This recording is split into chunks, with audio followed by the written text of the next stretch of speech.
Now let's talk about the main points of part 1 of today's lesson, delayed subjects and delayed objects.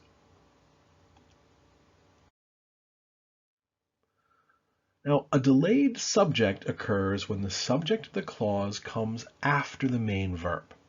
Usually the subject comes before the verb, but sometimes after the verb. This is a delayed subject. The most common delayed subject structures are with there and it. Now, you have standard order and delayed subject order. For example, an interesting show was on TV. A test will be on Friday. The subjects are before the main verb. Show was, test will be.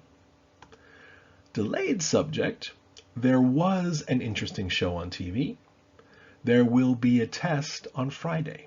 Still, the subjects are show and test. Or, learning a language takes time. Flying costs more money. The subjects are learning and flying. Delayed subject, it takes time to learn a language. It costs more to fly. Following the idea that you remember best what you hear or read last, delayed subjects are usually used to put the subject later in a sentence for emphasis.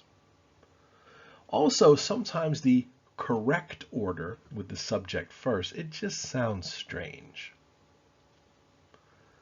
For example, there was no time for me to eat lunch. That sounds okay. No time was for me to eat lunch. Now, that's just weird. Now, in delayed subject structures, there and it, these are called dummy subjects. They're not the real subjects. They make you think there's a subject before the main verb. So, a clause with there is or there are is an example of a delayed subject structure. The word there has no meaning. It's a dummy subject. It's only there so it looks like there's a subject before the verb. The actual subject is the noun that comes after the be verb. Therefore, the noun after the be verb controls subject-verb agreement. For example, there is no time if there are no questions. There was an interesting show on TV. There will be a test on Friday. There was a loud clap of thunder. There were 2 loud claps of thunder. This includes compound subjects with and. The first noun controls subject-verb agreement. In standard order, a compound subject with and would be plural no matter what. But there is, there are, it's not the case. For example, there is a cat and 2 dogs in the living room. There are 2 dogs and a cat in the living room. So depending on the order, the verb changes.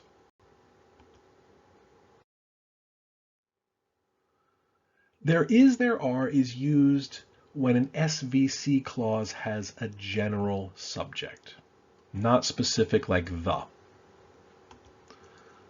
For example, there was a deer in the front yard. There were 3 books on the table. Which books, what kind of books, how big were the books? We don't know anything about the books. There's something in the mailbox. There is, there are can also be used with clauses in the continuous tense. For example, 2 patients are waiting in the lobby. There are 2 patients waiting in the lobby. Thousands of bats were flying out of the cave. There were thousands of bats flying out of the cave. People have been living in Luoyang, China for almost 40,000 years. Sorry, for over 40,000 years. There have been people living in Luoyang, China for over 40,000 years.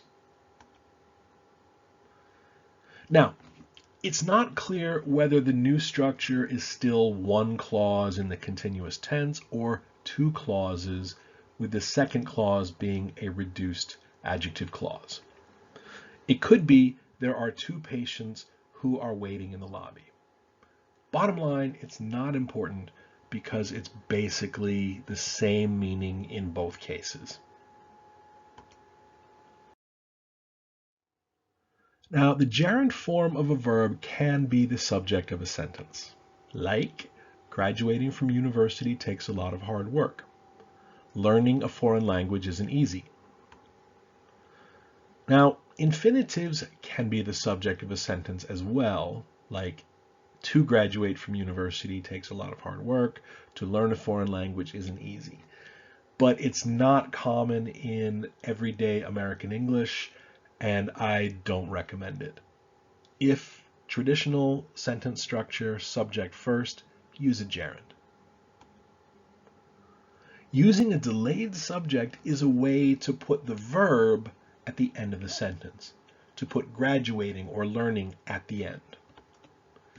To do this, first change the gerund subject to an infinitive. So now you'll use to graduate or to learn.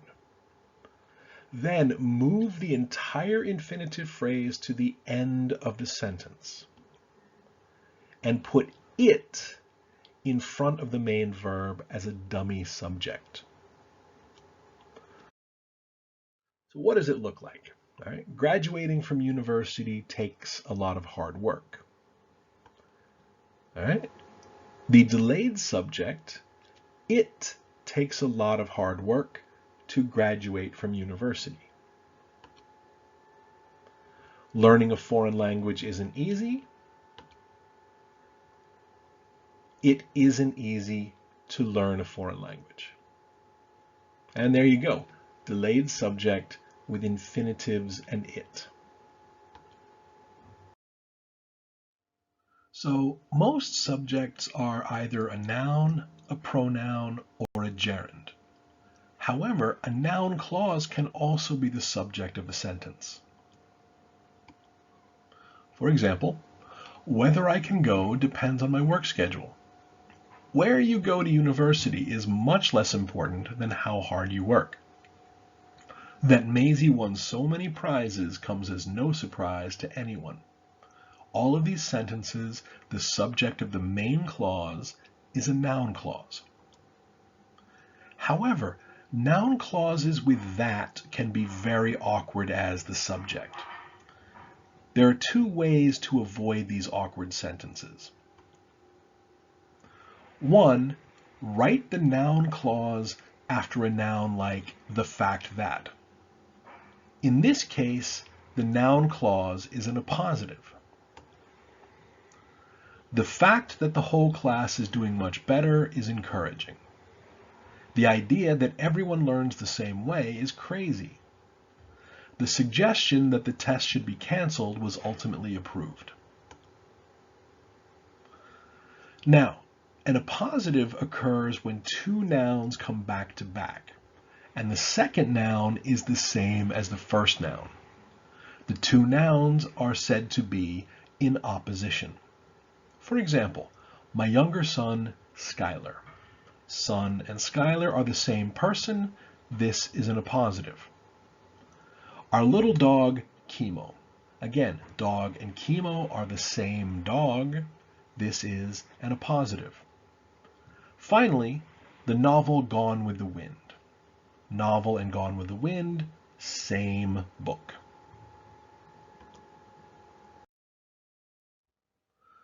The second way to avoid this awkward that noun clause at the beginning is to use a delayed subject pattern with it. For example, it is encouraging that the whole class is doing much better. It's crazy to think that everyone learns the same way. It was decided that the test should be canceled. This last one is also interesting because this is an easy way to turn an active sentence with a, kind of unimportant subject with a noun clause object into a passive sentence. Someone suggested that the school develop an online academy. Well, yeah, but who is someone? Why is that important? It's not. So use the passive voice. It was suggested that the school develop an online academy. Local residents say that the house on the hill is haunted. Yeah, all right.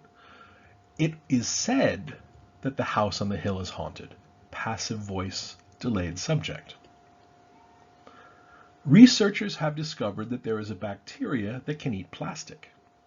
Okay? Or it has been discovered that there is a bacteria that can eat plastic.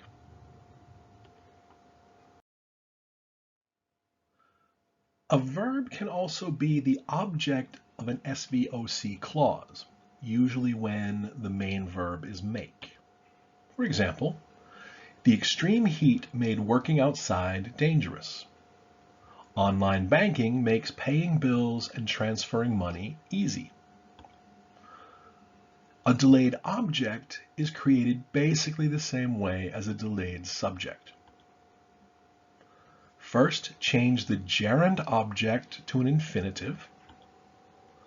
Move the entire infinitive phrase to the end of the sentence. Then put it between make and the complement, which is usually an adjective, as a dummy object. It looks like this. The extreme heat made working outside dangerous. The beginning of the sentence, nothing changes, the extreme heat made. All the changes happen in the second half. The extreme heat made it dangerous to work outside. Or, online banking makes transferring money easy. Okay, nothing happens at the beginning. Then the second half becomes it easy to transfer money. Online banking makes it easy to transfer money. We could add even more. Online banking makes it easy to pay bills and transfer money. So you can add more in the same infinitive phrase. That is more than enough for the first part of today's lesson. Go on and do some exercises, and I'll see you in part 2.